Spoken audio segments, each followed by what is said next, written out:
کہو کہ مشرکو، جن لوگوں کی نسبت تمہیں معبود ہونے کا گمان ہے ان کو بلا دیکھو،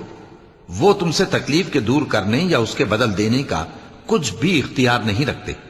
یہ لوگ جن کو اللہ کے سوا پکارتے ہیں وہ خود اپنے پروردگار کے ہاں ذریعہ تقرب تلاش کرتے رہتے ہیں کہ کون ان میں اللہ کا زیادہ مقرب ہوتا ہے، اور اس کی رحمت کے امیدوار رہتے ہیں اور اس کے عذاب سے خوف رکھتے ہیں۔ بے شک تمہارے پروردگار کا عذاب ڈرنے کی چیز ہے۔ اور کفر کرنے والوں کی کوئی بستی نہیں مگر قیامت کے دن سے پہلے ہم اسے ہلاک کر دیں گے یا اسے سخت عذاب دیں گے۔ یہ کتاب یعنی تقدیر میں لکھا جا چکا ہے، اور ہم نے نشانیاں بھیجنی اس لیے موقوف کر دیں کہ پہلے لوگوں نے اس کی تکذیب کی تھی، اور ہم نے سمود کو اونٹنی نبوت صالح کی کھلی نشانی دی تو انہوں نے اس پر ظلم کیا، اور ہم جو نشانیاں بھیجا کرتے ہیں تو ڈرانے کو۔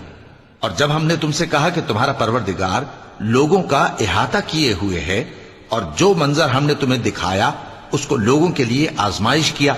اور اسی طرح تھوہر کے درخت کو جس پر قرآن میں لعنت کی گئی، اور ہم انہیں ڈراتے ہیں تو اس سے ان کی سرکشی میں اضافہ ہوتا ہے۔